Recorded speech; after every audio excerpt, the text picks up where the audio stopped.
धीरे बोलो, कोई सुन ना ले। ये बात हम सब के कानों में पड़ी होगी और हमारे मुंह से भी निकली होगी, लेकिन सोचने की बात यह है कि ये वाक्य कब कब हमारे मुंह से निकलता है और कब कब हमारे कानों में पड़ता है, क्योंकि ऐसे कम ही गुप्त राज होते हैं जो हम दूसरों के कानों में पड़ने नहीं देना चाहते। अक्सर परिवार में अशांति का कारण हम स्वयं ही होते हैं। हम इस बात को देख पाएं भले ना देख पाएं, पर ये असल सत्य है, क्योंकि जाने अनजाने मूर्खतावश हम खुद ही अपनी वो बातें दूसरों को बता देते हैं जो हमें कभी नहीं बतानी चाहिए। और वही बातें जो जाने अनजाने हमने किसी दूसरे के सामने बता दी थी, वही हमारे दुख का कारण बन जाता है, वही हमारे झगड़े का कारण बन जाता है। और फिर बाद में हमें पछतावा होता है कि मुझे ये बात किसी को बतानी नहीं चाहिए थी, मेरी ही गलती हुई कि मैंने जाने अनजाने ये बात सभी को बता दी।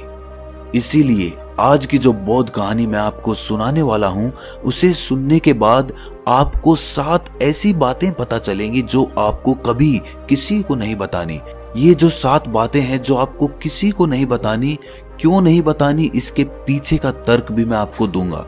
और इन 7 बातों के अलावा अगर आपको लगता है कि कोई बात ऐसी है जो मुझसे छूट गई या मैं नहीं बता पाया, तो कमेंट सेक्शन में जरूर बताना। इससे पहले कि आप इस बौद्ध कहानी में खो जाएं, इस चैनल को सब्सक्राइब जरूर कर लें। तो चलिए कहानी शुरू करते हैं। एक समय की बात है, एक नगर में रिंकू नाम का एक युवक रहता था। वो युवक बहुत गरीब था, कुछ पैसा नहीं था उसके पास। 2 वक्त की दाल रोटी भी बड़ी मुश्किल से उसको नसीब होती थी। किसी काम की तलाश में दिन रात खोज करने पर भी उसे कोई काम नहीं मिल रहा था। फिर एक दिन उसने अपनी पत्नी के सामने अपनी सारी समस्या बता दी। उसने अपनी पत्नी को कहा कि मैं जिस जगह भी काम मांगने के लिए जाता हूँ तो हर कोई मुझे ये कहकर काम नहीं देता कि हमारे यहाँ काम की जरूरत नहीं है। मैं काम की तलाश कर करके थक चुका हूँ। मुझे समझ नहीं आता कि मैं तुम लोगों का पेट कैसे भरूंगा, अपने बच्चों को कैसे पालूंगा, और ये चिंता मुझे दिन रात खाए जा रही है। ये सुनकर उसकी पत्नी ने कुछ सोचकर कहा कि तुम एक आदमी के पास एक बार ही काम मांगने के लिए जाते हो, और जब वो काम नहीं देता तो तुम दोबारा उसके पास जाते तक नहीं हो। अगर तुम्हें उनसे काम लेना है तो तुम्हें हमदर्दी जतानी होगी, तुम्हें उनसे हमदर्दी हासिल करनी होगी, अपनी गरीबी दिखानी होगी, ताकि वो लोग तुम्हारी मजबूरी समझकर तुम्हें काम पर रख लें। इसीलिए शर्म मत करो, उन्हें अपनी मजबूरी बताओ, अपनी गरीबी बताओ, और इसी उपाय से तुम काम पा सकते हो। ये बात रिंकू के मस्तिष्क में बैठ गई और अगले दिन काम मांगने के लिए वो उसी सेठ के पास जा पहुंचा जहां पर वो पिछले दिन काम मांगने के लिए गया था। लेकिन इस बार उसने हाथ जोड़कर उस सेठ से प्रार्थना की, उससे विनती की कि वो बहुत गरीब है और उसे काम की बहुत आवश्यकता है। वो जो कुछ भी उसे देंगे वो उसमें संतुष्ट हो जाएगा, पर कृपया करके मुझे अपने यहाँ काम पर रख ले। उसकी ये हालत देखकर उस सेठ ने उसे अपने यहाँ काम पर रख लिया। वो रोज वहां पर काम पर जाने लगा। अंदर ही अंदर वो खुश तो था कि उसे काम तो मिला, लेकिन उसे वेतन दूसरे लोगों से कम मिलता था। वही काम जो दूसरे लोग कर रहे थे उन्हें ज्यादा वेतन मिल रहा था और इसे कम वेतन मिल रहा था। जब इस बारे में उसने अपने सेठ से कहा तो सेठ ने कहा कि देखो भाई, तुम्हें काम की जरूरत थी, मैंने तुम्हें काम दिया, मेरा धन्यवाद करने की बजाय तुम मुझसे शिकायत कर रहे हो, ये कैसी भलमनसाहट है। ये सुनकर रिंकू वहीं पर चुप हो गया। बात कहीं ना कहीं सत्य थी, सच थी। सेठ ने तो उसे उसकी मजबूरी के हिसाब से ही काम दिया था और इसीलिए वो उसे अपने अनुसार ही वेतन देता था। लेकिन धीरे धीरे उसने ये बात अपने सगे संबंधियों और अपने दोस्तों को भी बताना शुरू कर दी कि उसका सेठ कैसा आदमी है और उसे कितना वेतन देता है। समय बीतता रहा और रिंकू पूरी लगन के साथ अपना काम करता रहा। लेकिन अब परिस्थितियां बदलने लगी थी। सेठ अब रिंकू से दूसरे लोगों से ज्यादा काम लेता था और उनसे कम वेतन उसे देता था। ये बात रिंकू के मन को बहुत खलती थी। वो दूसरों से ज्यादा मेहनत कर रहा है और उनसे कम वेतन पा रहा है। इससे उसके आत्मसम्मान को बहुत गहरी चोट पहुंची। अब धीरे धीरे उसका मन अपने काम से हटने लगा। उसका मन काम में लगता ही नहीं था। जाहिर सी बात है कि ऐसी जगह किसका मन लगेगा जहां आदमी को अपने आत्मसम्मान के साथ समझौता करना पड़े। इसीलिए जल्द ही उसने अपना काम छोड़ दिया और वो घर पर आकर खाली बैठ गया। अब उसके पास घर का खर्चा चलाने के लिए भी पैसे नहीं बचे थे। इसीलिए उसने अपने सगे संबंधियों और अपने दोस्तों से सहायता मांगनी शुरू की। लेकिन उसके दोस्त उसके सामने तो उसे दया का पात्र समझते थे, उसे दिलासा देते थे, लेकिन पीछे से उसका मजाक उड़ाते थे। वो कहते कि कितना बेवकूफ है, सेठ ने इतना काम लिया और बेचारे को पैसे भी नहीं दिए। अरे हम इसको पैसे दे दें तो ये कल हमारा भी पैसा वापस कर पाएगा? इसकी ऐसी हालत है, काम तो इसके पास कुछ है नहीं, पैसा कहां से लाके देगा? और इसी वजह से रिंकू की हालत दिन ब दिन खराब होती जा रही थी। अब वो दिन रात तनाव में रहने लगा था। वही दोस्त, वही सगे संबंधी जो उसके अपने होने का दिखावा करते थे, वो उसे दया का पात्र समझ रहे थे। उन्हें उसके ऊपर तरस आ रहा था। सब लोग आकर उसे ज्ञान तो बहुत देते थे, लेकिन कोई सहायता नहीं करता था। और अक्सर ऐसा ही होता है, ज्ञान देने वाले तो बहुत मिल जाते हैं, लेकिन मदद करने वाले, उंगली पकड़कर, हाथ पकड़कर आगे चलाने वाले कितने लोग मिलते हैं। एक दिन उसे पता चला कि पड़ोस के गांव में एक बौद्ध भिक्षु आया हुआ है जो बहुत ही ज्ञानी है।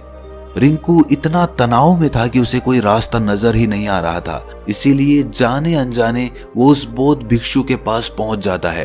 वहां पहुंचकर वो सीधे उनके पैरों में गिरकर रोने लग जाता है। वो रोते रोते उन्हें अपनी सारी परिस्थिति बताता है।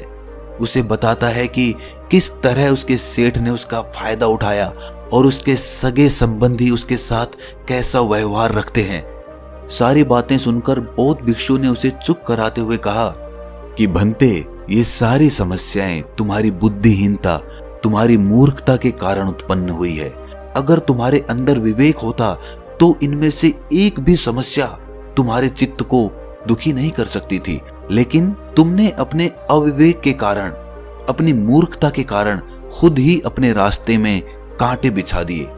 आज मैं तुम्हें 7 बातें बता रहा हूं जो भूलकर भी किसी को मत बताना, और इन बातों का अनुसरण करते हुए तुम बाहर से मिलने वाले दुखों को तो दूर कर ही सकते हो जो बेवजह दुनिया की वजह से तुम्हारे अंदर पनपते हैं।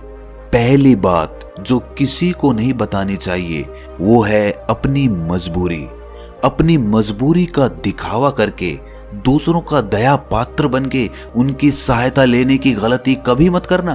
हो सकता है कि आज वो तुम्हारी मजबूरी देखकर तुम्हारी सहायता करते, लेकिन कल वो तुम्हारा फायदा उठाने से भी नहीं चूकेगा, और अगर फायदा भी नहीं उठाया तो दूसरों के सामने तुम्हारा मजाक बनाने में वो आदमी कभी नहीं चूकेगा। इसीलिए कभी भी अपनी मजबूरी का दिखावा मत करो। अगर घर में 2 रोटी है, सूखी रोटी है, तो वही खाकर सो जाओ, लेकिन दूसरों को इसके बारे में भनक तक नहीं लगनी चाहिए। जरा आप खुद सोचो, मजबूरी बताने का क्या प्रयोजन होता है एक इंसान का? या तो वो दूसरों से सहानुभूति हासिल करना चाहता है या उनसे कोई आर्थिक मदद चाहता है। लेकिन अगर दोनों ही परिस्थितियां आप देखें तो दूसरा आदमी आपका फायदा उठाने से नहीं चूकेगा, और अगर वो फायदा नहीं भी उठाएगा तो अपनी नजर में तो वो आपको मूर्ख ही समझेगा, बेवकूफ समझेगा, और दूसरों के सामने आपका मजाक तो जरूर बनाएगा। इसीलिए अपनी मजबूरी के बारे में कभी किसी को मत बताना। दूसरी बात जो किसी को भी नहीं बतानी चाहिए वो है अपनी अतीत की गलतियां और भविष्य की रणनीतियां। जरा सोचो कि अगर हम अपने अतीत की गलतियां किसी दूसरे को बताते हैं तो उसका क्या प्रभाव होगा। वो गलतियां ठीक तो नहीं की जा सकती, जाहिर है, तो उन्हें बताने का क्या प्रयोजन रह जाता है। आप अपने अंधेरे पक्ष को खुद दुनिया के सामने बता रहे हो, खुद अपनी गलतियां दूसरों के सामने बता रहे हो। इससे उस आदमी की नजर में आपका एक चरित्र गठित हो जाएगा और वो भविष्य में हमेशा आपको उसी नजरिए से देखेगा। इसीलिए किसी भी आदमी की नजर में अपना चरित्र गठित मत होने दो। और जरा सोचो कि आप व्यर्थ में ही अपने भविष्य की रणनीतियां दूसरों के सामने बता रहे हो। जो लोग आपके काम का हिस्सा ही नहीं हैं, उनके सामने अपनी भविष्य की रणनीतियां, अपनी डींगे हाँकने का क्या फायदा? वो लोग आपकी सहायता तो नहीं करेंगे, लेकिन आपकी भविष्य की रणनीतियों में बाधा जरूर बन सकते हैं। आप खुद अपने विवेक का इस्तेमाल करिए और सोचिए कि आपके साथ भी ऐसा हुआ है कि आपने अपनी भविष्य की रणनीति किसी को बताई हो और वो कामयाब ही ना हुई हो। जरूर हुआ होगा, जरा गौर से सोचिए। तीसरी बात जो किसी को नहीं बतानी चाहिए वो है अपने घर की बातें। जो भी हमारे घर के अंदर आपस में बातचीत होती है, हमारे माँ बाप के साथ, हमारी पत्नी के साथ, हमारे बच्चों के साथ, वो बातें परिवार तक ही सीमित रहनी चाहिए। अगर आप इन बातों का दूसरों के सामने ढिंढोरा पीटते हो तो दूसरों को आपके घर में घुसने का एक मौका मिल जाता है और वो इसका फायदा उठाने से कभी नहीं चूकेंगे। वो आपके परिवार के सदस्यों को आपसे दूर लेकर जाने की कोशिश करेंगे। अक्सर ऐसा होता है, हम समाज में देखते हैं कि हम अपने घर के झगड़ों को कम करने के लिए उन झगड़ों को अपने पड़ोसियों और दूसरे सगे संबंधियों को बता देते हैं, लेकिन इससे आपको सहायता कभी नहीं मिली होगी, बल्कि आपके घर के लड़ाई झगड़े और ज्यादा बढ़ गए होंगे और वो जाहिर है वो बढ़ेंगे। अगर आप अपने माँ बाप की बात दूसरों को बताएंगे तो आपके माँ बाप को बुरा लगेगा ही कि हमारा बेटा हमसे बताए बगैर दूसरों को ये बातें बता रहा है। इसीलिए अपने घर की बातें और अपने घर के लड़ाई झगड़े किसी के सामने मत बताना। अगली बात जो मैं आपको बताने जा रहा हूं, जो किसी को नहीं बतानी चाहिए, वो सुनने पर बहुत अजीब लग सकती है, लेकिन उसका सत्य भी मैं आपको एक तर्क के माध्यम से दूंगा। मैं कहता हूं कि अपनी आमदनी किसी को मत बताना। अब अपनी आमदनी ना बताने के पीछे क्या प्रयोजन हो सकता है? जरा सोचिए कि आप अपनी आमदनी अपने दोस्तों को बता देते हैं, तो जब आपके दोस्तों को जरूरत पड़ेगी तो वो सिर्फ आपको ही याद करेंगे, क्योंकि उनको पता है कि अगर आपकी आमदनी ज्यादा अच्छी है तो आप ही उनकी मदद कर सकते हैं और इसीलिए ज्यादा लोग आपसे सहायता मांगेंगे। और जब आप उनकी सहायता नहीं करेंगे तो वो सोचेंगे कि इस आदमी के पास पैसे हैं, मेरी सहायता कर सकता है, लेकिन ये सहायता कर नहीं रहा है। और इसीलिए आपकी आमदनी आप दोनों दोस्तों के बीच एक झगड़े का कारण हो सकती है। कम आमदनी होगी तो लोग मजाक उड़ाएंगे और ज्यादा होगी तो सहायता मांगेंगे। तो अपनी आमदनी बताने का कोई प्रयोजन नहीं है। अगली बात जो मैं आपको बताने वाला हूं उसे अपनी गांठ बांध लेना और किसी को ये बात मत बताना। अपनी कमजोरियां और अपनी ताकत। अक्सर इंसान को पता नहीं होता है कि उसकी कमजोरी या उसकी ताकत क्या है, लेकिन अगर आपको अपनी कमजोरी और अपनी ताकत पता है तो पहली बात तो आप बहुत ही बुद्धिमान आदमी हैं और दूसरी बात कि आपको ये बातें किसी से साझा नहीं करनी है, क्योंकि अगर आपकी कमजोरियां दूसरों को पता चल गई तो वो आपकी कमजोरियों का फायदा उठाएंगे, और अगर आपकी ताकत पता चल गई तो वही ताकत आपकी कमजोरी बन जाएगी, क्योंकि वो ताकत दूसरे आदमी को पता है और वो ताकत की काट भी ढूंढ ही लेगा। अपनी कमजोरी और अपनी ताकत अपनी पत्नी या अपने पति को भी नहीं बतानी चाहिए, क्योंकि इसके बाद आपको घर में उनसे हमेशा दब के रहना पड़ेगा। अगली बात जो किसी को नहीं बतानी चाहिए वो है अपने मित्र और अपने शत्रु। आप अपने मित्रों के बारे में अगर दूसरे लोगों को बताएंगे तो वो आपके मित्रों के साथ अपनी घनिष्ठता बनाकर आपको धोखा दिलवा सकते हैं। आपके गहरे मित्रों को आपसे दूर करने का प्रयास कर सकते हैं। अक्सर आम आदमी ऐसा नहीं करता, लेकिन आपके दुश्मन ऐसा करने की कोशिश कर सकते हैं। और दूसरी तरफ आपके शत्रु का भी किसी को नहीं पता लगना चाहिए, क्योंकि आज जो आपका मित्र है अगर कल वो आपका दुश्मन हो गया तो वो आपके दुश्मन के साथ ही मिलकर आपको परास्त कर सकता है, आपको धोखा दे सकता है। इसीलिए अपने सबसे अच्छे दोस्तों को भी अपने दुश्मन के बारे में कभी मत बताना। अगली और आखिरी बात कहना चाहता हूं कि जब तुम दान करते हो तो दान के बारे में भी किसी को मत बताना, नहीं तो दान करना व्यर्थ हो जाता है, बेकार हो जाता है। जब आप अपने दान का ढिंढोरा पीटते हो तो आप ये बता रहे हो कि मैं कितना बड़ा दानी पुरुष हूं, और ये आपके अंदर एक अहंकार निर्मित करेगा। इसीलिए दान गुप्त रूप से किया जाए उतना ही अच्छा होता है, उतना ही फलदायी होता है। जब आपका बायां हाथ दान कर रहा हो तो दाएं हाथ को भी ना पता चले कि बायां हाथ दान कर रहा है।